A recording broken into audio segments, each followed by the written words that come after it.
What's going on, everybody? Hotep to the family. Ashe to all my people back there. Welcome to another episode of My Unapologetic Perspective here on the Mighty Motivation Network. This is a podcast where we give our point of view of controversial topics from our experience, Black history, and our knowledge as African Americans. In the words of Maya Angelou, do your best until you know better. And when you know better, do better. So it's important to search for information, discover what you don't know, so you can discover your best you.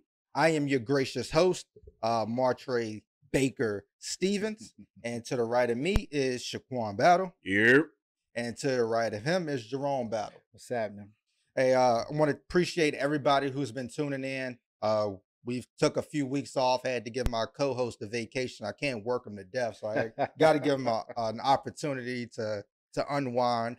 But thanks to everybody who's been continuing to go back and listen to episodes. I'm seeing the YouTube numbers come up a little bit, even with our absence in the past 2 to 3 weeks.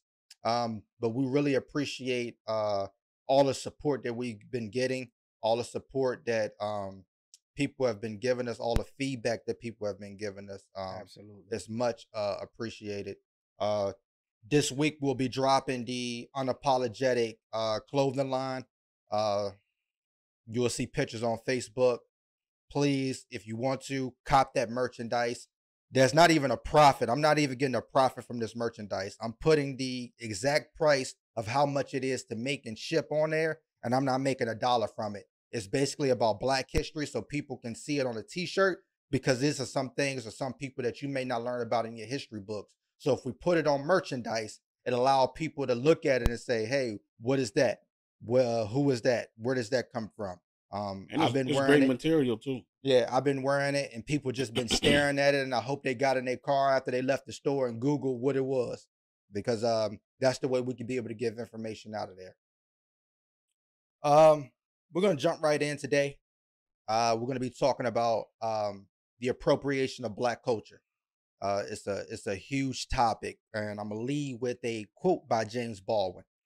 People are trapped in history, and history is trapped in them. And that's the way we get our culture. So when people ask, what is Black culture? You know, it is the creations, the customs, the arts, the traditions, and achievements of Black people. It is to be proud to represent who you are and who your ancestors were. And ultimately, it's a lifestyle that we live. Absolutely. So I'll pose that question to you. What is Black culture to you? What does that mean to you guys? A way of living. Something that was embedded in us. This wasn't something that we learned. We didn't watch MTV or BET to learn this. It's in our DNA. That's what Black culture is. I agree. It's unique characteristics about a group of people that has been often imitated and tried to be duplicated by many other cultures, but cannot, which tells you how unique those characteristics are. Mm-hmm. And also, it distinctively separates you from any other culture. Mm-hmm. So when we talk about Black culture, we're talking about, one, the oldest culture of the civilization of mankind. And I think that's important too, because a lot of people don't know that or refuse to believe it, but it is the oldest culture of civilization. Absolutely. So, so when we talk about values, principles, morals, economics, even religions, but then you also have the language, right? The arts, the environmental things. When we talk about agriculture, people don't realize the first agricultural system came from that culture as well. So to put it plainly, it not only, as you said, not only tells you the history of your heritage, but it also uniquely defines who you are and ultimately what you do and how you do it. And hopefully helps define you as who you're going to be in the future. The other thing I would add is the constant change in Black culture, the constant of repeat of a cycle, but it's different when it comes back. There's always an extra spin to it, Right. you know, even to come back. We're gonna get to that in a little bit. But when you look at Black culture, it's constantly, as you said, being emulated. But as Black parents, I know we try to make you always talk about it, making your kids feel proud Mhm. of that heritage, being That's right. proud of that culture. And living in America is not always the ideal way to live, because in professionalism in American society, a lot of our culture isn't accepted Absolutely. on a professional level. That's right. Even you talk about the way we talk, you talk about the way that we dress, you talk about the way that we live, the way that we express our art. It's That's not right. always it's the popular thing, but it's not professionally accepted That's right. That's right. along and we're gonna get to that in a little bit. But when you think about Black culture, one of the founding principles in Black culture is, some people call it religion, or some people just call it a belief in God. That's right. No matter where you go on the African continent, no matter where you look in the African American community, God is always the essential piece, or the essential root of that black community. Right. And you know, on the majority of scale of African Americans believe that there is a higher power, higher than us. And the most people who maybe don't believe is because of the manipulation of the religions that made them question the ideologies or the doctrines that's been put in place. But for the most part, most people believe in the higher power. Mhm. The discrepancy is what we call it. Mhm. You know, some people call it Jesus, some people call it Allah, Right. some people call right. it Ra, some people call it Odulamare, some people call it Delegba. Whatever the case may be, we realize that there's something higher than Mhm. ourselves. I remember you Absolutely. told us that. That's right. I don't care what you believe in, just believe in that there's something higher than Absolutely. yourself. Absolutely. And something that makes you better.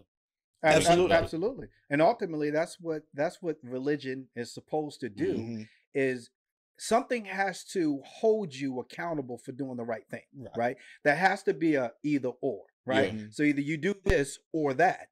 And the only way you can do that is you have to have a doctrine of saying what's going to happen if you don't do this. Otherwise, why would you be a good person? Right. What's the benefit of Right. being a good person? Right.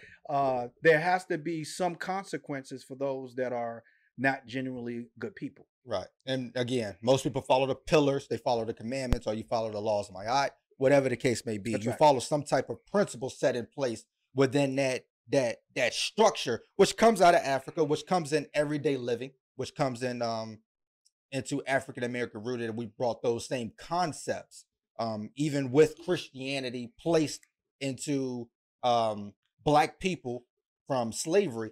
They still never lost their ancestral roots That's to the original spirituality structure of the lifestyle that they lived to. If you don't believe me, go into a Southern Baptist church. It's not going to look like a white Southern Baptist church. Absolutely. If you go into a Black Southern Baptist church, Pentecostal church, it's not going to look, James Baldwin said one of the most segregated places is Sunday at high noon, because the white and the Black churches are so different, not just in its fundamental beliefs, but how they express those fundamental beliefs.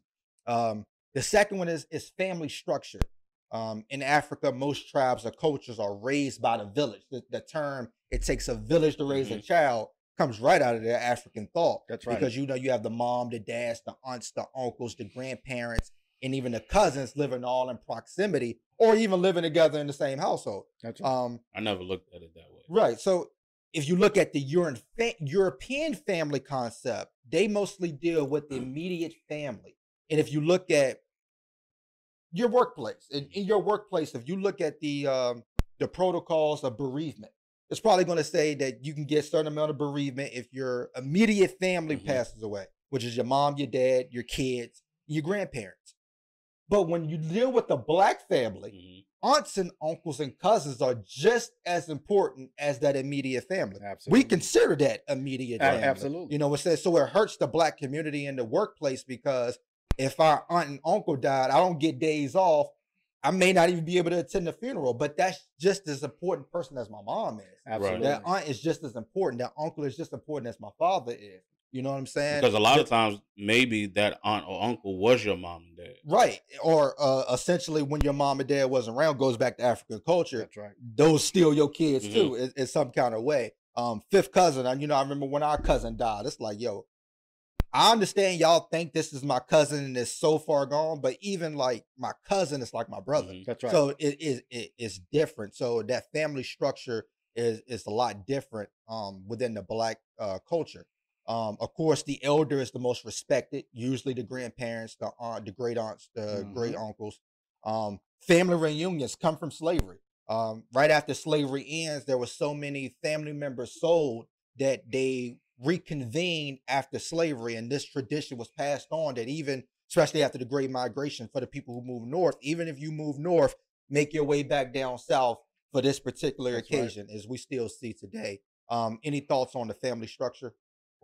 Yeah, I think that one of the most important parts about culture and tradition, if you want to look at it from that perspective, is not just the culture and the tradition themselves, but also the incumbents of someone passing it along. Yes. And I think that's because otherwise, which we're going to get into a little bit later on, you become part of that counseling that culture, right, that you don't want to be a part of. Because if you don't teach the past, if you don't teach the history, if you don't teach the tradition, if you don't teach the culture, it will get lost. Yes. And ultimately, that has been put upon us by America for many, many years, in trying to counsel our culture. Right. If you think about slavery, you think about where we talked about this on many podcasts before, they want Black Americans to be put in a certain place in history. And they want that to be the narrative throughout. We were slaves, we were subordinates, we weren't equal, we had little value. Those are the components that put us in a box in history. Yeah. That was a part of counseling our culture. So I think it's important that we continue to talk about history, like we're doing this podcast, but as well as the African culture, Black culture, so that it continues. Otherwise, you lose those things. Right. And ultimately, they tried to make Black people afraid of their own culture. That's so right. When you look at religion, says you need to practice this religion because your religion is demonic. That's so right. Like, the way that you think is not a way that you're supposed to think. Don't practice any of that African mumbo jumbo. That's right. You need to learn to speak English, right? So we can understand you and be able to understand what it is that you're trying to do or whatever it is that you're trying to say. Because it's better for you. Right. Better for you, but we know it was a form of control. Exactly. So and that's what they would tell you. It's better for you. You want to stay in some type of control, but that was another way of culture is, of course, our language. In Africa alone, there are over 1,500 languages. You could travel 10 minutes to the next village and they speak a totally different language than another village. And, on the slave trade, when we arrived, not speaking the same language as each other a lot of times. Again, if you watch Roots, when they on the set, it says, who speaks the Fluani, who speaks the Mandingo, That's right. who speaks this, teach them your words, because a lot of them never spoke the same language before. So Africans began to speak some sort of Spanish because of, Spanish territory, French because of French territory, and English because of English territory. But they mixed in their own language, so it became called Creole. So you hear French Creole, you hear Spanish Creole. But they said, there's a quote I want to read. It says, Blacks were the most linguistically polyglot and proficient ethnic group in the Americas, because we learned so many different languages because we were poured in so many different places. That's right. So when you look at Black people now, of course you got English, but you got some people who speak Spanish, you got some people who speak French. We're all over the place, and Black people and our culture is spread across the world, and we speak so many different languages. That's why the Olympics was so great to watch. Even if you look at Giannis Antetokounmpo, you would think he speaks great English. Then when you hear him talk, say, wait a minute, he don't speak too well.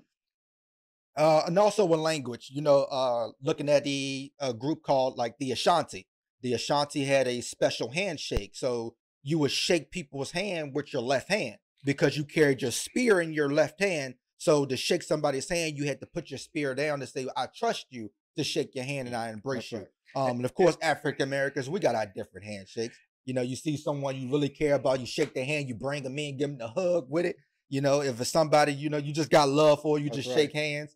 You know, if it's somebody you really don't rock with, like, hey, just give them a little fist bump. You know what I'm saying? It's funny because, you know, there's a lot of things in doing research on, because I know you're big into African history, not just American history. Yes. Yep. But, you know, I've never really been into a lot of African history, only because I was still struggling trying to learn American history.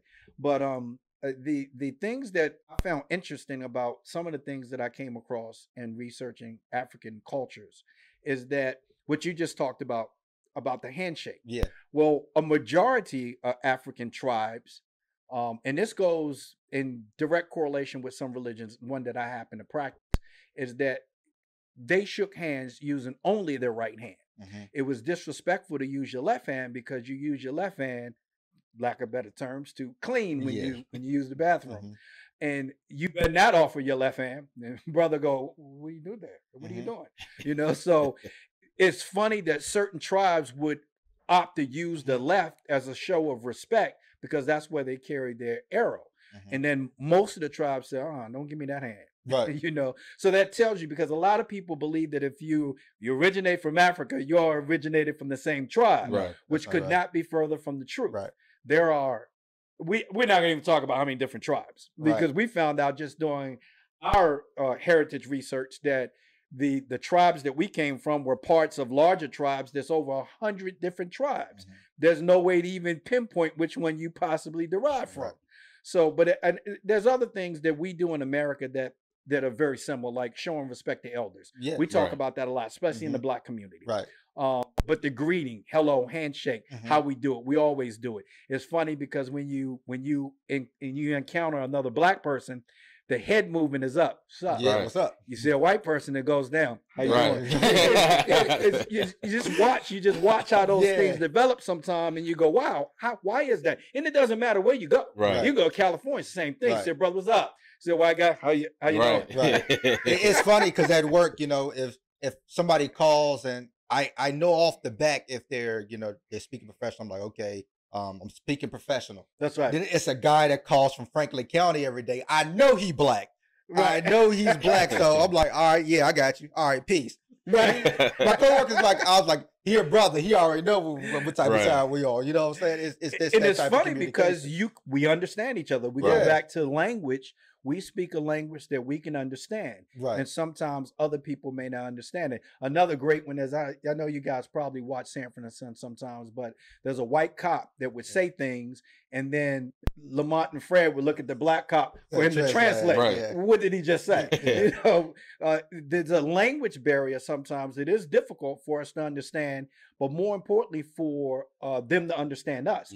And that plays more in part in some of the things we're seeing what's happening with police shootings.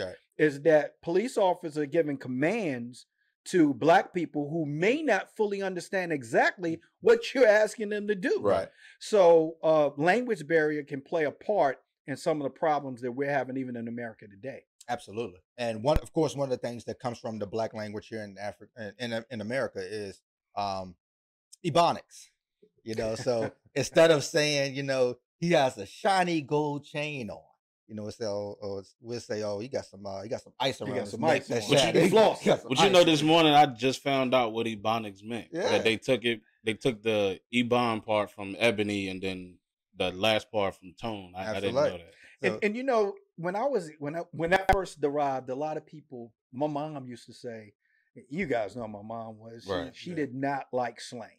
Right. She did not like Ebonics. And you guys know when text messaging first came about, you guys would text me things that weren't actually words, using the number for the word two. I would delete it. I wouldn't even read it. And my mom was like that too. The thing is it's okay to be selective. And I think that's important. Back in the day, they would call that selling out. It's not selling out, it's being selective. Like you talked about, you have to know your audience, right? So you can use Ebonics with your fellas. What's happening? Ain't nothing. What you gonna do? I'm going down there, do this, whatever. When you talk to your parents, Right. I remember when sagging pants first came about. You think we wouldn't see Miss Georgia with our pants like that? A 1739 Longwood? You better pull them up. Again, it goes back to respect. Absolutely. Take your hat off when you come in the house. Being selective, man. It's okay to be selective. Right. If you want to talk that, but know when to talk it and when not to. You don't go to a job interview and somebody go shake your hand and you give them a fist bump. Right. What's happening, bro? Yeah. You know, yo, wait, let me get that pen. I mean, you're not getting the job. Right. Exactly. You know, so it ain't even just what we say, it's how we say it. So instead of saying, you know, John is tripping, we say, oh, John tripping. You know, we totally exclude the is. You know what I'm saying? Absolutely. But like we talked about on the previous episode, that Harlem Renaissance writers brought this to mainstream by putting this in a lot of their writings. We also use expression to describe something. You know what I'm saying? That's right. You know, so if I say, if I look at your shirt and say, I like that. That's simple. I like that. Right. That's dope. But if I really like that, I'm saying, oh, I like that. Yeah. I really like that. If I really like it, I'm getting my bottle. Oh, I like that part. I like that. You know what I'm saying? Because I like that. We drag that. But it's the same concept, but we use our expression differently. But you say, oh, that's bad. Then when we really like, oh, that's bad, man. That's really bad. Yeah. You know what I'm saying? So that's the way we use our expressions a lot through our language. Again, not to go too much into this because we've been through this a little bit, but it's also in music and in dance. Going back to Yoruba, they're heavy in poetry, proverbs, praise songs, and musical character of the language, which we hear poetry in our everyday music. From Africa to the plantations, music and dance has always been a form of an expression that we brought, whether it's in despair, religious, or celebration. We're going to use music and dance. So for the people who say, why y'all always dancing and singing, that's a part of Black culture. Right. That's Black culture. That's the way that we rock. And as we start to see, especially in the 50s with the growing of rock and roll, is when we start to see a lot of white culture begin to take our music and our dance and repackaging it and selling it back to the audience. But you see, back in the days, when somebody got a job or, because when they was less fortunate or they got, a amount of money that they've never seen before, the first thing they would do is somebody would say, cut the music on and let's dance. Yeah, absolutely. That's how we celebrate. It's a celebration. Another one y'all know, which I'm big on, is the hair. Hair played a significant role in the culture of African civilizations. It symbolized one's family background, social status, spirituality, tribe, and even marital status. Hair is a prominent social activity in Africa. So if you're doing somebody's hair, you only let somebody do your hair if you trust them, because you're going to have a conversation while they're doing hair, which we still see in the African American culture. Barbershop is the most socializing place for the Black man, and the beauty salon is the most socializing place for the Black woman. And hair's been brought to the forefront in the last few weeks as they're trying to pass laws to not cancel culture regarding Black people's hair in the workplace. Right. Because as you know, in certain workplaces, they don't want people to have braids or afros. Me, obviously, that's why I wear mine short. Which is obviously a direct discrimination against Blacks. Is. Because whites can't generally braid their hair the way that Blacks do. Right. And obviously they can't wear afros. So it's directly discriminatory against Blacks. And there's been laws submitted to try to change that. Because obviously, we say this before on many podcasts before, we didn't play a part in the rulemaking. No, we did not. See, so when we talk about professionalism and what's accepted and what's not accepted, we didn't have a place at that table. Right? Let's just be real. Professionalism is white culture. It's European culture. Absolutely. Professionalism is Black people converting to white culture you can be white. That's considered professionalism. That's right. They have whites have one thing that they have to be concerned with when it comes to workplace and appearance, and that's tattoos. They don't have that problem with hair. Even there's white people that can have long hair because men can have long hair because that plays into the same fortitude as women having long hair. But there's nowhere about braids or afros that's going to impact their lives. Was it Chicago that just passed the bill to make it illegal to for hair discrimination. Yeah, Absolutely. absolutely. Absolutely. In schools. And only a few. We talked about this on a previous episode. I think it's like 3 or 4 states have approved that. Out of all 50 states, which is ridiculous. Absolutely. But even not just with the hair, facial hair. This is something we deal with at our job. At one time, we couldn't have facial hair, so a lot of black people had to go out and get profiles because, as y'all know, when we shave, especially Razor with a bumps. razor, it leaves very bad razor bumps. And a lot of white supervisors didn't understand this, and I had to explain this to them. I'm like, yo, you can Google it. When black people shave, our hair is naturally curly a lot of times on our face, so it actually creates a lot of razor bumps and problems with our follicles. I remember when I first shaved with a razor by working there, it broke my face out to it didn't recover for like another 4 months. And I had to tell them, like, I can shave with a trimmer as best as I can, but I cannot go that deep on my skin. That's right. That's right. They actually allow people in the military to get profiles so they don't have to shave. You know, and for the people that don't know how real this is, not all them, even having all the money in the world can't prevent it. Watch a baseball game today, especially if the Yankees play, where they can't grow beards. Watch these players, black players that's making a lot of money. Look at Aroldis Chapman's face. Yeah. I mean, this dude making like $100,000 a pitch. Yeah. Check his face out. You know, he has to shave. It's going to leave those razor bumps. So even all the money in the world can't stop it from happening. There's nothing you can do. You know? Yeah, I had to get a profile for work to keep mine. Absolutely. Because even when I get a haircut and I don't shave it down, and they may take it down to, you know, a chin strap or whatever, razor bumps. And a lot of, again, corporate America will not understand that until they understand African American culture and African American phenotypes or genotypes or whatever the case may be. But again, we talk about the braided styles, the dreadlocks. A lot of dreadlocks in Africa are warlike hairstyles. So if you go to war, a lot of people begin to braid their hair.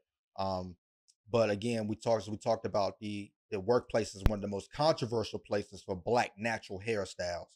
Also, hair wraps is also common in Africa, as we know. But here in America, we created our own little hair wraps, do-rags and bandanas, and baseball caps turned the wrong way. So we still incorporate a lot of African culture within our society that comes from where we come from. Like as James Baldwin said, history is trapped in us. You know, we look at Africa as the motherland. We look at it as our roots, and you're starting to see a lot of people come out and begin to wear things and do things that comes directly out of there, out of Africa. Absolutely. One of the other things that I found when it was like these 19 things regarding tradition that you should know if you actually go visit Africa. It's things that they tell you don't do, like when you don't point. They don't like pointing with your index finger. You don't point. You don't ask them to bring something down that you're not going to buy. Absolutely. And if you tell somebody to come here, you typically turn the palms up and do like this. They don't, palms up. There's a no, palms down. Come here. You know, so it's little things like that. But it was 3 things in specific that I thought was interesting, because we talk about black people being the most resilient people on the planet. But using flexibility is important in African tradition. Being able to adapt to any situation, anything that's thrown at you that you may not have thought or expected to happen, but being flexible to be able to deal with it. Hold that thought real second. We're going to take a quick commercial break. We'll be right back. And we are back. Go to YouTube, type in the Mighty Motivation Network, hit the subscribe button, catch up on all your latest episodes. Go to Facebook. Type in my Unapologetic Perspective. We've been getting like 2 to 3 likes a day on that Facebook page from complete strangers. So if you people that listen to this and we know you, please go hit that like button and follow that page. Absolutely. Dan, go right back into what you were talking about. Yeah, we're talking about 3 things that I found out that I thought was important when I was doing some African culture research, is that using flexibility. We talk about blacks being the most resilient people in the world, and directly related to how we overcome so much, especially when you talk about slavery. But flexibility is important in that African culture, being able to accept and navigate in situations that you may not have expected going into. The other one is not displaying anger or frustration or impatience in public. And it's so funny because even my mom, I remember you go somewhere with your parents and you act up in the store, your mother would say, wait till I get you home. Right. I ain't gonna bash your head in the store, even though she did one time. But wait till I get you home. And then the third one is positive communication.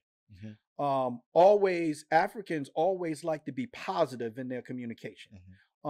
Even I read one excerpt where it talked about even in times of war, they would say it's going to be a good war because at the end we're going to achieve what we want to achieve.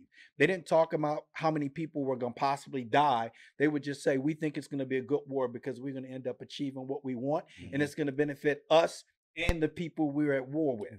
So it's kind of that unification, but the positivity of the communication regarding war was important. So positivity is always important. So if you ever go to Africa, don't take that negative attitude with you. Leave that at the door. Ashe.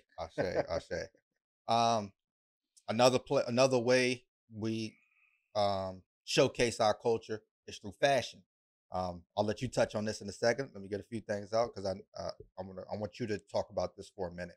But of course, with the Mazi, their colorful clothing is cloth called shuka, which comes in a range of symbolic colors: red to protect from wild animals, orange for friendship, and blue for hospitality. As it rains, yellow. So a lot of times in African culture, what you wear is a representation of who you are. So if I wear red, it's for love. If I wear blue, it's for peace. If I wear yellow, it's for this. Also, that goes back to what foods they eat. I'll eat orange if I'm feeling this way. I'll eat a yellow vegetable if I'm feeling this way. So a lot of those come out of African culture. But African tribes distinguish themselves from other tribes by the way that they dress. We still do this. Well, we used to do this. I asked my little cousin, do they still do this? But y'all know back in the day, you could tell whether a person was from New York or if they was from Florida or if they was from LA, because New York wore the Timbs and, certain clothing. And then, you go to Cali, they wearing the Chuck Taylors. That's right. You go to Atlanta, they wearing the Filas. So, back then, but I think now it's more of a mix. Really don't know where people from by the way they dress anymore. That's because it's all together. But, you go back to the 20s with us in fashion, the zoot suits worn by jazz musicians during the Harlem Renaissance. You can go to the 70s with the afro, the black leather jacket, the black sunglasses, the Black is Beautiful movement. Also, when they wore dashikis hard. When they wore the turtlenecks with the gold chain. Go to the 80s hip hop era, that's when the sneakers become important. Colorful clothes that you've seen people like Fresh Prince wearing, big hoop earrings like Queen Latifah. In the 90s, you got matching colors from top to bottom. Everything had to match. Tracksuits. And then in the 2000s, of course, you had the super big clothes with the jerseys, the hat backwards, 2 headbands on, a lot of crazy stuff. But Black people, that's what we do. We like to experiment with our expression. Talk about fashion for me. A lot of times, but with Black people, when it comes to fashion, we are the Indian that goes across the hill and say, "Nah, it's a lot of them over there." We the first to do things. Though it don't always make sense. Even like if you go back and look. For us in the early 2000s, wearing those baggy clothes, you probably wore what size jeans? You probably was a 32, 32. Yeah, but you had on a 38, 32. Like, it was just way too big. Like, I can't even wear them clothes now. Yeah, you just go back and look, and we just look so stupid. But at the time, it was the culture. So we always could look back and say, things look stupid. From the 20s on with the zoot suits to the 60s to the 70s. But the speak of the oversized clothes, it have a reason in the beginning. And this one you guys probably didn't have to deal with because you had parents that would buy y'all's clothes. I think Benny Siegel said But coming from my era, I got hand-me-downs. And my hand-me-downs didn't typically fit. So you were doing good if they were too big. Guess what happens if they were too small? You still wore them, right? So I was fortunate that my brother's clothes were bigger than my clothes. So when I wore them, they were baggy, right? So it became popular. And it became popular not because we wanted it to. It was out of necessity. You going to school, you're going to wear these clothes. Right. You know, so they were too big. And it became popular because a lot of people were going through that. And then it got to the point where you had the cool kids wearing the oversized clothes. And people was like, huh, I want to do that too. Not realizing they was wearing it because they have a choice. Yeah. And that's what we do. Like, we do things out of a necessity that becomes popular. That's right. Even if you think about rap music was a necessity to get our voices out there, and it became popular. Not that we wanted it to, because we wanted to keep it just in the parks. We didn't want to record it. That's right. Because that's right. But it was just another form of our expression. Yeah. And you know, obviously, one of the things we talk about the Harlem Renaissance all the time, but it wasn't just in Harlem. It went everywhere. Yeah. You know, Chicago, DC, it went everywhere. So obviously, when you looked at hip hop, it was in the parks in New York. Mm-hmm. But at the same time, it was a cultural movement that the culture was everywhere. Right. Because you got Black people everywhere. So how can we get people in Atlanta to know what we're doing in New York? We make a record. Yeah. Right? So obviously, and it came at the right time, because a lot of people don't understand the association with rap becoming popular on the radios and in other cities was only a couple of years before you had the first Black video on MTV. Yeah. So it happened at a time that I thought was important to be able to transcend and to be able to spread across the United States faster than it probably would have if it would have happened in 1977 versus 79, 80, 81. So I thought it was a great look in terms of being able to educate other people and let them see what was going on. However, whenever you have something that's good and that can make money, you know what's going to happen. And obviously that will happen. Let me get that. But yeah, it's, you know, you spoke earlier about nowadays you can't tell where kids is from based on how they dress. It's because now it's changed. Now it's you can tell where they're from based on slang. Yeah. For us, it was how we dressed. You know, I remember the first time I seen Dad with Tim's on. Didn't know what they was. Yeah. But I knew I wanted a pair because of how he wore them. And a lot of times for Black people, that's what we look at. Okay, I see what you got on, but how can I make it mine? You know, me and you are two different dressers, but we like the same thing. Right. We both like sweatpants. You might like yours a little more baggier. I might like mine a little more tight. So it's just all about how you see things. And it's an expression. Yeah, it's an expression. Individual expression. You know, I remember on The Wire, the white cop asked the Black kid, yo, where you get that hat from? And he was like, what hat? He was like, I never seen the kind with the bill on the back. He was like, no, you just turn it around. and for me, King Griffey was the first person to make that cool to wear your hat back. Right. The fitted hat back. He brought it to the mainstream. But even if you look today, I just took my daughter last weekend to buy some all white Air Force One, which was the style when we was coming up, which was the style when you was, you know what I'm saying? So, you know, when Nelly made that song, Air Force Ones, people in New York was like, wait a minute, he got that from us because he used to be up here. So when you look at that transition, how things just continue to repeat itself, like, what you know about some Air Force Ones? They changed the name for a minute. One time they called them Flays. The Flays, dope. Uptown. Wherever you go in America, it's going to be different. You know, down here we might call them dopes. Over there they might call them Flays. Over there they might call them Fresh Air Ones. New York, they call them Uptown. Yeah, so wherever you go, it's always going to be different. But and then for us, all Blacks, which are Air Force Ones, is what we wore. Yeah. Nowadays, you know what they call all Black? What? Door kickers. Because that's what the people that rob you, that's what they wear now. It's all Black. Right. So that's what they call them, is door kickers. But yeah, so you know, when we talk about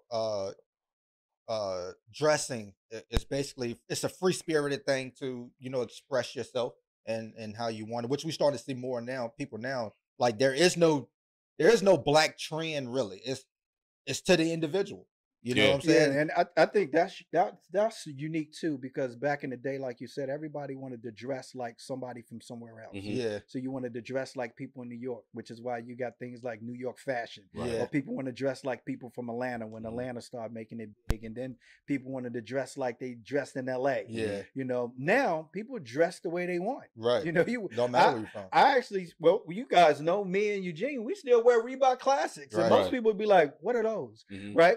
I still wear Reebok Classics. I wear Chuck Taylors. People like, you act like we from the West Coast. Like, I love Chucks. Yeah. Plus, they're cheap. You can wear what you want to now. Just like the shirt they just gave you was like, is this Shaquan's? Because it was a 2X. But we know y'all still wear y'all clothes kind of big. So so but fashion is a great expression of who you are. Yes. It's a great way. And as you get older, it changes. Right.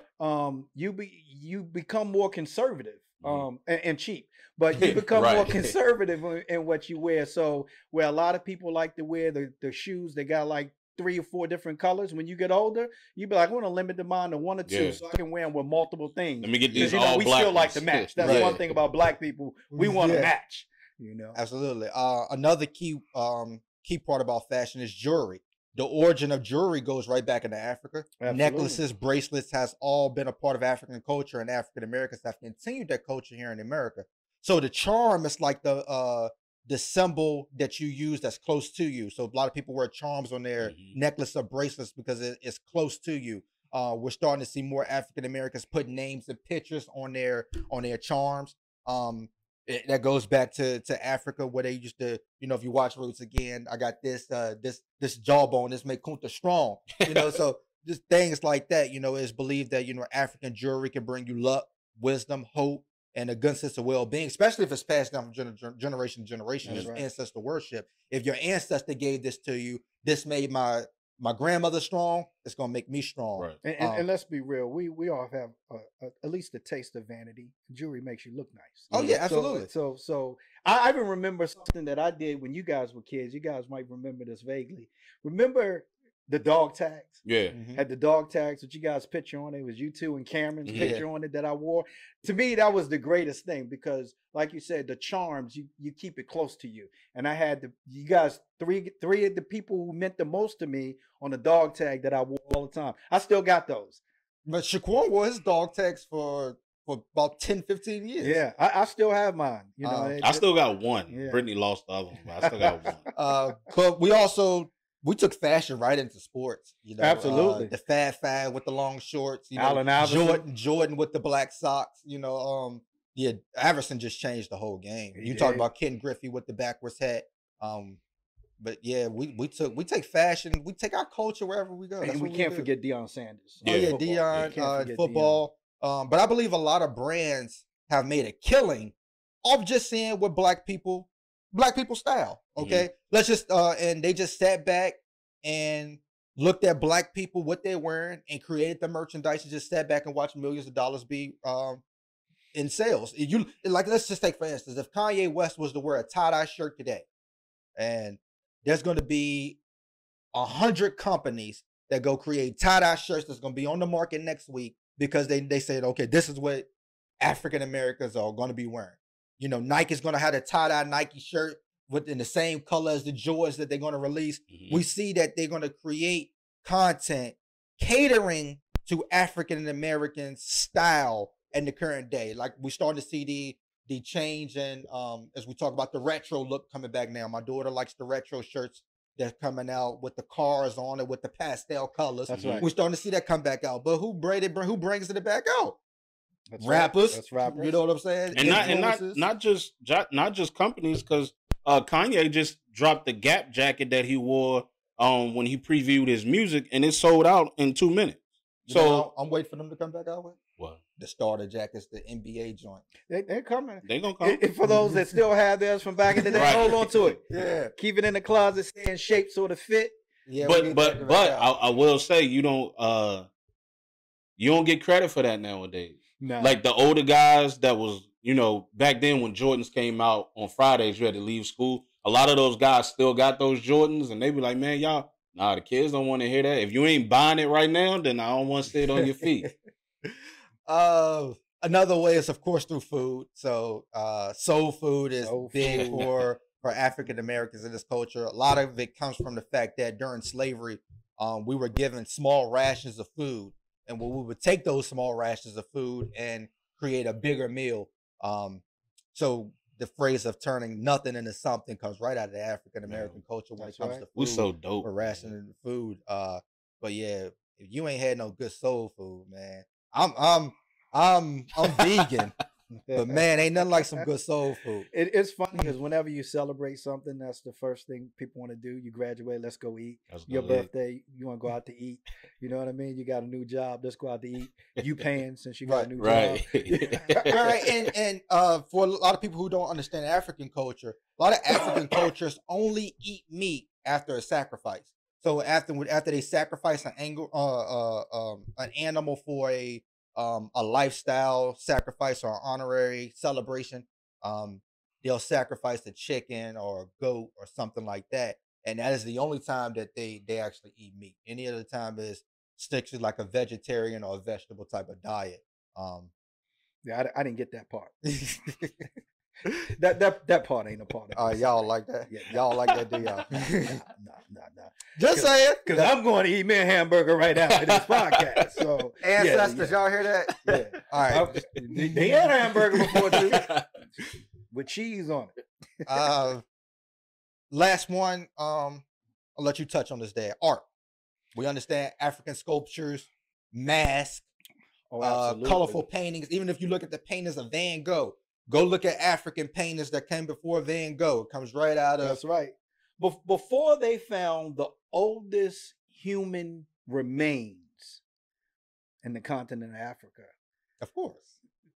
The first sign of human life was by looking at the drawings on the caves and the mountains in Africa and seeing the individuals that were depicted in those drawings. Yeah. And they were of people who had the noses like thick, we have. Thick nose, thick lips. So when we talk about art and expression, we can go all the way back there to show the first signs of that expression of what I see. This is what I see. Mm-hmm. These are the people that I see. This is what they look like. So you transition all of that to Black American history and the culture is that you see people expressing themselves through the same type of artwork and the concept of expressing what they see, what they feel, what they think. Mm-hmm. And I always point to this too. Art is not about what other people think. Mm-hmm. Okay. Real artists could give two shits about what you think about what they do. Mm-hmm. Obviously, it's an expression of themselves. You either like it or you don't. I tell you guys all the time about the phrase Prince used in Purple Rain. Mm-hmm. The guy said, nobody likes this stuff that you playing but you. That's the whole purpose of being an artist, dude. Yeah. You know? So when you think about art, it's an expression of yourself, your history, your culture, the things that you see, the things that you feel, and what you think about those things, mm-hmm. which I think is probably outside of music and fashion, art would be the third most important part of expression. Obviously, your voice, and I think the voice is going to supersede anything else because you don't have to be able to sing to express yourself. You don't have to be able to wear expensive clothes or different clothes to express yourself, and you don't have to be artistic to express yourself. You just need to express yourself. Yeah. So having the voice is always going to be number one. Mm-hmm. I got a question for you when it comes to art. I know for me, for my art, whenever because I got a lot of art that I just don't show people. I just do for fun. But I notice what a lot of times with my art, when I get done and I look at it, and it's like, okay, I have this one distinct thing that I keep doing on all of my. That's right. Yeah. Do you have? Absolutely. I have, mine is more of a stroke because my forte is really pencil and charcoal drawing and sometimes pen, but even using pen, it's the same thing. I have a stroke and it's unique to me. So whenever even when I try not to do it, it's there and I can see it. A part of it is just my personality, the way I see things, and then the way I record them. And it's like handwriting. I can't get away from it. So what I've done is I try to stop trying to get away from it, and I try to perfect it. So everybody has any artistic ability whatsoever. Go through it. Even drummers. You listen to the different drum beats, the way that they did their cadence when they play the drums. A lot of that is unique to the individual. You usually can't change it. The only thing you can do is try to perfect it and build on it. And singers. I can listen to the radio today, and when a Donnell Jones song come on, I know it's him. And by the way, he has a new song out, and I listened. I was like, "That's Donnell Jones." Donnell, it was Donnell Jones. Certain people sing a certain way, and you can tell not just by the voice, but the way they say. Anybody can tell Ashanti when she sings because she always says, "Oh baby." Okay, so you know Ashanti song when it come on, but it's. Everybody has a certain thing about what they do, a unique characteristic, which is one of the definitions of culture, a unique characteristic about what they do. Even when you speak, you have a certain cadence about when you speak, and it's the same no matter what you're speaking about or who you're speaking to. Everybody has it. Right. I know Jadakiss has said, that that he did that he always did before he recorded, and one day the engineer just happened to keep it.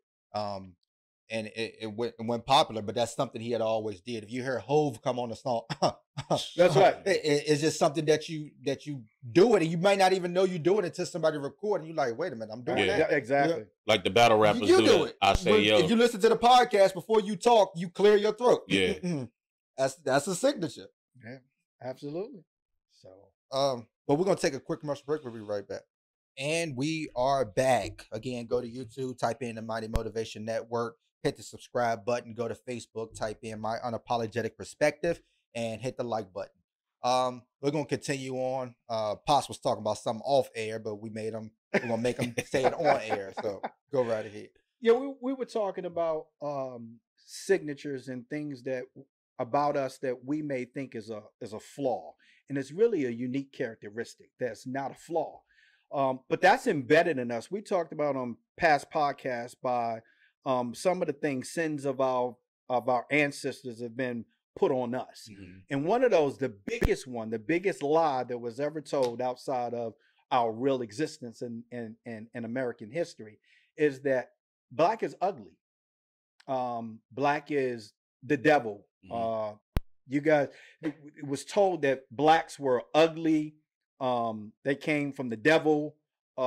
Whatever, anything derogatory to make you feel bad about yourself. You got a big nose, you got big lips. However, as time went on, if you listen to the music and you read the writings in the early Renaissance age, from the 30s to the 40s to the 50s, all the way up to when you get the 60s and you have songs like I'm Black and I'm Proud. That was Black America taking that information that's been embedded in us and saying, that's not true. We're going to develop a narrative so we can feel good about who we are.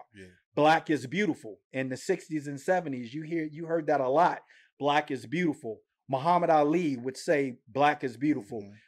James Brown, I'm black and I'm proud. To take away that sinister of information that we have gotten prior to that about us being black and ugly. So when we talk about unique characteristics about ourselves that other people may think is ugly, and I'll even use a personal account for myself. When I was younger, my teeth started becoming crooked.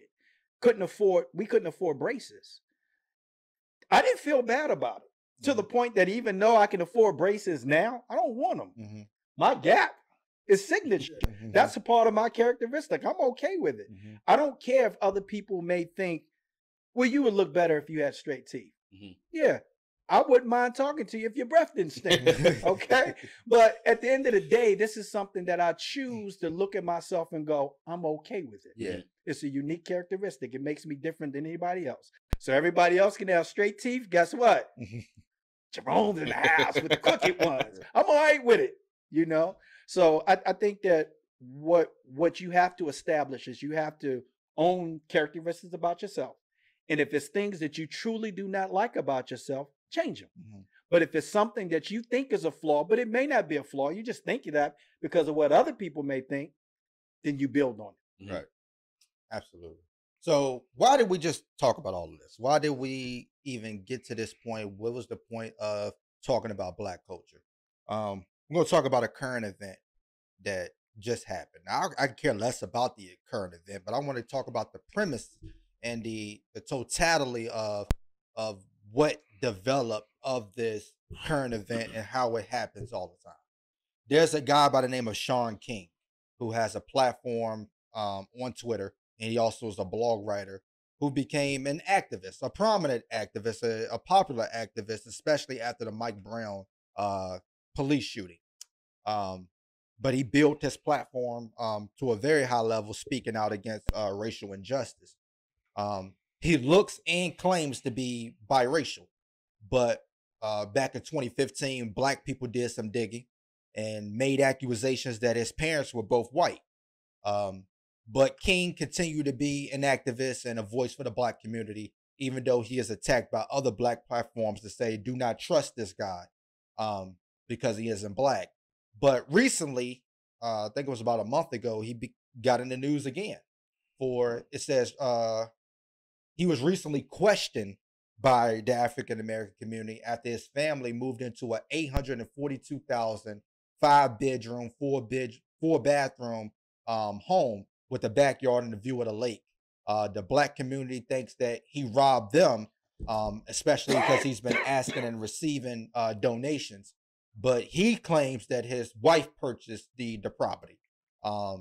His daughter went on to, defend them and said that they actually had to move because so many people had the address now that basically were harassing him.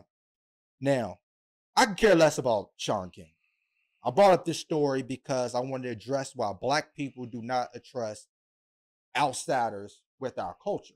Now, with Sean King's case, if y'all want to talk about that briefly, I'll give y'all the floor to talk about. I do specifically about one thing. Well, actually, a couple things. But first, his claim is that the guy who's listed on his birth certificate is not his biological dad, who's white. That and the reason he didn't go public early about all the information, one, he didn't find out about it till later in life, even though there was always questions, and he never asked the tough questions, because how many people want to go to their mom and dad and go, who's my real dad? Yeah. I mean, how many people going to have that conversation? Right. But he found out that his mom had some relationships on the side that was embarrassing to her for him to talk about, which obviously would make it embarrassing for him to talk about. But his dad is actually a black person. Okay. And if you look at his high school, this is the thing that blows my mind. And I'll just say this. I don't care. Nobody really cares what other people identify you as being. What do you identify yourself? And then what do you see? If you look at his high school pictures, the guy's black. Right. There's even cases that he was either jumped by a mob of white people in high school. And people downplayed that and saying it didn't happen. Even the school, even the township said it didn't happen. But there's classmates that said it happened. They saw it happen. Neighbors said that they had to chase away the mob from the house, and that the school and the town covered it up, which we all know happens. Right. We can talk about the kid in Atlanta who they found rolled up in a wrestling mat, and nobody knows how it happened, right? So we know that those type of things happen when there's black people involved. So let's just say, for instance, that he wasn't black. He damn sure enough got treated like he was. But we've always had this problem with trusting others, not just with our culture, but with any information that can obviously be helpful for the black community. We can even talk about the former president of the United States, Barack Obama, where you had people actually saying he's half black and half white, which makes it acceptable for him to be the president of the United States. Right. But what would happen if he was all black? Right. Would it? None of us are all black. Nobody's all white. Right. So at the end of the day, we're all mixed. We're all mixed with something. We're all mixed with something. So for Sean King to be persecuted, one, by white America, is expected because he's black. Okay, so that shouldn't surprise anybody. But what should surprise us and what should infuriate us is what you're talking about, is why are we persecuting him? Okay, he bought a house. I don't care if he bought it. I don't care what money he bought it. Here's the objective. That's an example that you can do it too. You want to buy a house big enough to hold the whole community that oversees the lake? Do it. Do what it takes to be able to do it legally. Do it. Right. Do what it takes to be able to acquire those things instead of saying he did something wrong and he used black people. You ain't going down to Kentucky Fried Chicken complaining to them people about using us, right? Yeah. You calling up Pepsi Cola and say, you know what? You had us in commercials for many years. Yeah. I want some reparations for that. We're not doing that. That's a very good point. Why are we not doing that? Why? We want to single somebody out. We're part of the council culture revolution. Right. We're part of that. And we don't want to take ownership for it, but we are. Sometimes we're our biggest enemies. We talk in this podcast a lot about what white America has done to oppress us. What have we done to ourselves? What have we done to ourselves to oppress us? Absolutely. And again, I brought up this topic. Again, that's a good point about Sean King. And I agree with you 100%, especially for the work that he does. Of course, we have our people who just don't like to see somebody else in the spotlight. But if you look at his pictures, he looks very biracial. Absolutely. But when we talk about cultural appropriation, we do know this happens on another scale that has nothing to do with Sean King. Absolutely. So in order to be recognized to participate in certain sacred spaces, you must be initiated, because initiation makes you understand the history and the current and future responsibility of that sacred space. So when we talk about Black culture, I believe that a lot of people who want to be a part of Black culture can't have one foot in the door and one foot outside of the door when it comes to Black culture. And that's what African Americans are essentially saying. Because African Americans created their own Black culture through oral stories, African traditions, mixed with forced European ideals and incorporating our own heritage. So it is my belief that if you want to be a part of it, then you can't have one foot in Black culture and one foot in privileged culture in white America by saying, okay, I want to wear, I want to dress, I want to talk like this, but I also want to be able to have the privilege when I get talked about police, have the privilege to not stand up for Black people, have the privilege to not deal with things that the African community is deal with. So if I want to take the culture, I have to fully embrace what's going on within the culture. And I feel like a lot of European people do not take on that persona. So if you participate in it, you should know and stand up for the struggle as well. Because it's easy to take the culture and not care about the people in the culture, which we see with a lot of these businesses and other things that use Black people to make money, but you don't stand up when it's time to stand up for Black people. And it seems oddly popular for non-Black people to pick out their favorable attributes of Black culture without receiving the same backlash as Black people for acknowledging it. So the same backlash that Black women get for the way that they dress, white women who dress like Black women do not get that same type of treatment. That's right. So you saying, you dress because sex sells, but when you see a white woman dressed the same way as the Black woman, it's not frowned upon, because you can have it both ways if you're not from the culture, but you can take from the culture of whatever the case may be. And we know that, again, that some workspaces don't protect Black people when it comes to this. But a key person that did this, that Black people claim that did this, is Iggy Azalea. She was signed by T.I. as a rapper, a white rapper. He wanted that white rapper to come in, and from his understanding, she fully embraced the Black culture, fully knew the history of Black culture, identified with the Black culture. But T.I. said, he dropped her when she told him that she wanted to do something else. She wanted to start catering to the white people, and she forgot about the Black culture that accepted her, made her popular, brought her in millions of dollars.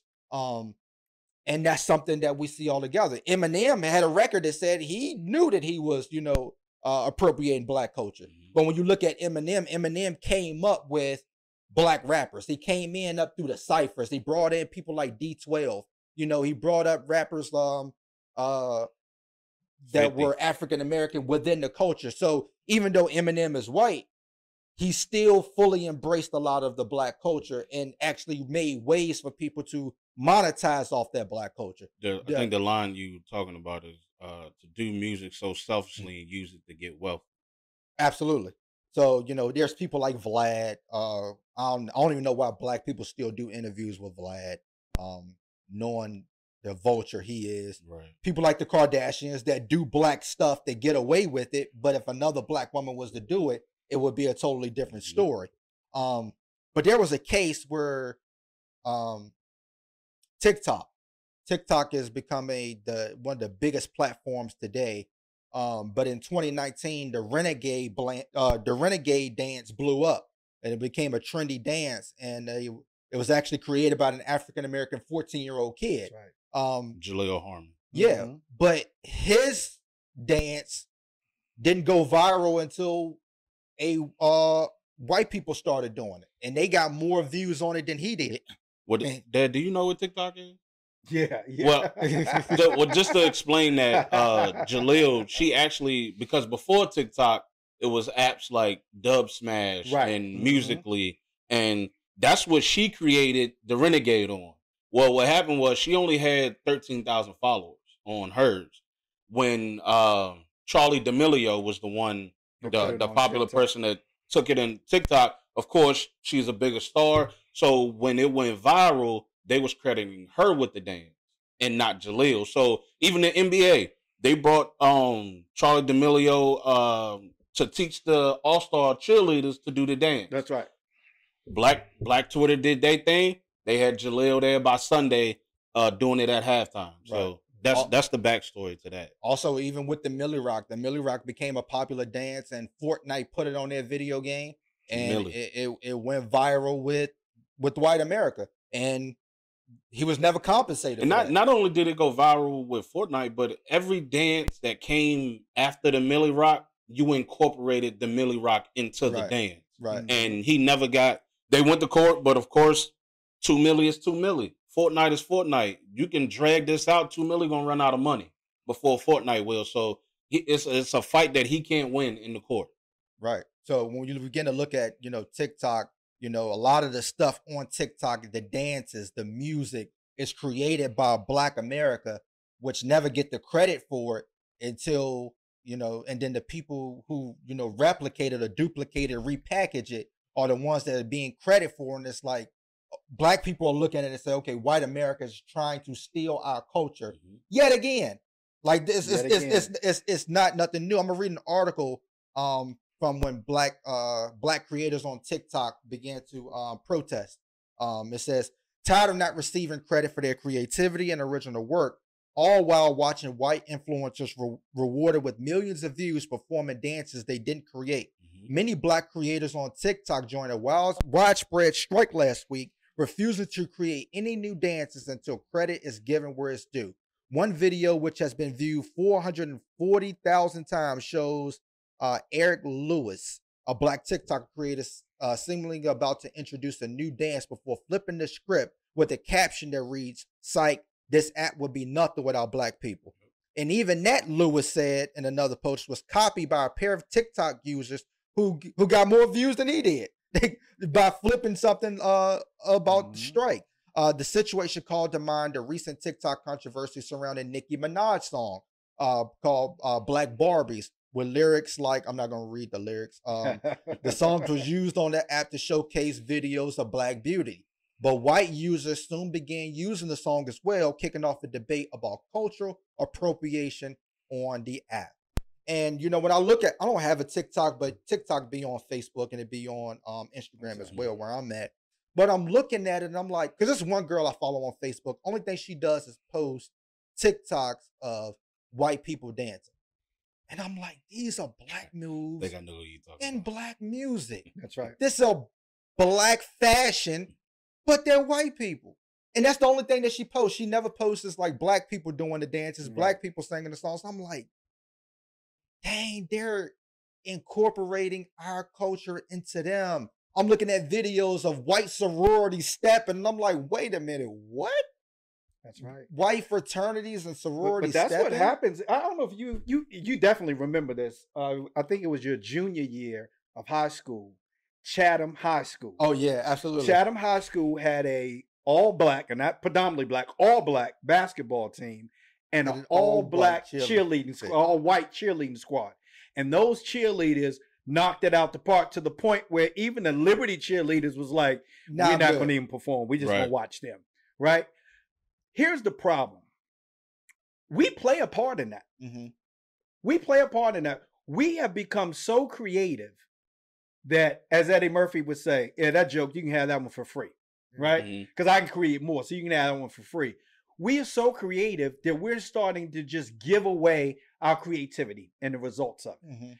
But now the results of it is money, where before it was just a dance away, or a song or a lyric or whatever. Now it's money involved. Let's stop giving it away. Stop creating TikTok videos of your dance moves and put it in a different platform to where you can patent the dance move or whatever, or the title of the dance, so that nobody else can take it and you can make money from it. From an artist perspective, and this is a personal account. There's an artist, and I'm not going to use the name, that somebody presented this artist with an opportunity to wear clothing from a new clothing line, because they were getting ready to shoot not one, but 2 new videos. And the black artist refused. So this person then went to a white artist who sings R&B and presented them with the same deal. They took it. The clothing line has went through the roof. So part of the problem is that we don't help each other. Right. We don't help ourselves, first of all, and then we don't help each other. We're always looking to blame and complain rather than do what it takes to get what we really want. Right. So when you post something on TikTok, what's your purpose? Is your purpose is I dance, I like dancing, I want people to see what I do? Or is it I dance, I would like to be paid for what I do? If it is, then address it that way. Advertise it that way, go about it the right way so you can get your money, right? So you have to think about what it is, what do I want to achieve, even if it's just a simple post. What is it do I want to achieve, I'm trying to achieve by making this post? We don't do that. And then we complain when somebody takes our idea. Do something about it so they can't take your idea. I seen a post that said that cultures are made for other people to demonstrate it. Do you guys feel like it's wrong for people to think that Black culture is now American culture? Not African American culture. Black people in America creating the culture is American culture. I don't think it's wrong for other cultures or other people to demonstrate or display that culture. I don't. If they can, and if they can do it accurately, I don't have a problem with it. I mean, you think about what we try to demonstrate. And I'll use Lionel Richie as a great example, who just got inducted into the Country Hall of Fame. All right. Probably could be country western straight up, the way that he has his twang when he sings. We don't ridicule him for representing a culture that's probably not ours. All right, but do you think that's different? Because again, going back, we understand that African Americans created the country genre, but we also understand that through slavery, we were forced the ideals of taking on somebody else's culture and heritage. So it's not like that we refused to agree. We were forced into this thing. But for white people who wanted to strip Black people of their culture, predominantly to control them, for us to step outside of the box to create our own, to not to be monetized on. Right. If they do it properly, I mean, because the culture is there for anybody to take. Right. Right. We can own it, but other people can borrow it. Right. Right. Yeah. And I don't see it being wrong in them doing that. Now, I understand what you're saying, but if they're going to make money off of it, I get that. Right. So, for example, I seen a YouTube video of it was a redneck rapping, dissing Black people. So you take rap music that's created by Black people, the culture of it, the way the music video is shot, the way that the people are dressed in the music video, but you're dissing Black people. That has nothing to do with the culture. That's just straight discrimination. Right. Okay. You know what I'm saying? That has nothing. You could do an R&B song and have the same effect. Country music, I mean, if you listen to it, some of that can be that way. So I don't think that has anything to do with the culture. Yes, it could be in a sense where Black people are going to listen to it, right, because they're using the culture. So now they're going to listen to it, because how many people, I don't know a lot of Black people that's listening to hard rock and roll. So if they have some lyrics that may be racist or whatever, we're not going to know about it unless somebody posts it on Facebook or TikTok or whatever. We're not going to know about it. So by them using the culture, we may know about it because they're using the culture.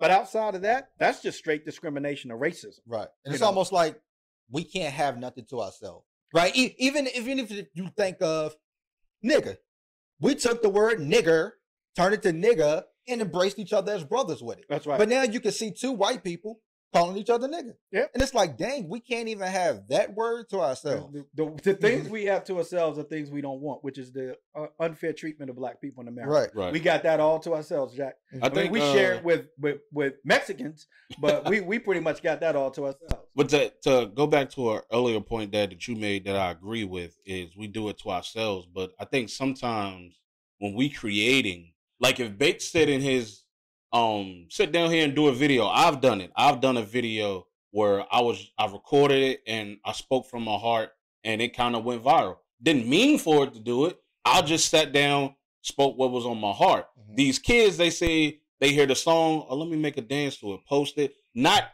thinking I might could get paid for this. Right. That's number one. We're not thinking like that. And number two, is no one to tell me, hey, take that down because you could get paid for that. That's right.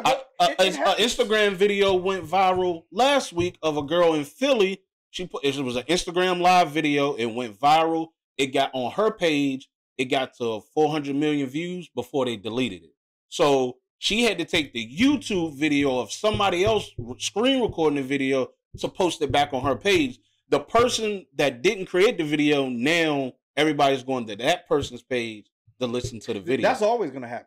I mean, and it happens to every race, not just black people. I mean, obviously, we talk about stealing lyrics and music. That happens. That's been happening forever. That's going to continue to happen. You can't necessarily stop that, especially when you're going to post it in an open forum. Mm-hmm. It's going to always happen. That's why you have some artists, you'll hear them say, I'm in the studio, but they won't tell you what they're doing or who they're working with because somebody's going to steal it. Yeah. You know, so nobody's going to play a track for somebody to hear on a phone conversation because somebody's probably recording it. That person they're talking to may be recording it and then get with another producer and try to take it before you have a chance to go public with it. It happens when there's an opportunity. It's part of business. Where there's a demand, somebody's going to meet the supply. It's all about who's going to take that initiative to do what it takes. Sometimes it's not done the right way. That's business. So for black people, we know that we are the most creative people in the world. We know that. Now, if you don't want to make money from it, cool. But if somebody takes it and makes money from it, you can't be mad at them for doing that. That's part of business. Well, it's history. So we should expect that now. You should expect it. Right. And I think, Bake, to answer your question that you just asked was, with martial arts, a lot of black people practice martial arts. They got black belts. But we never said that it was ours.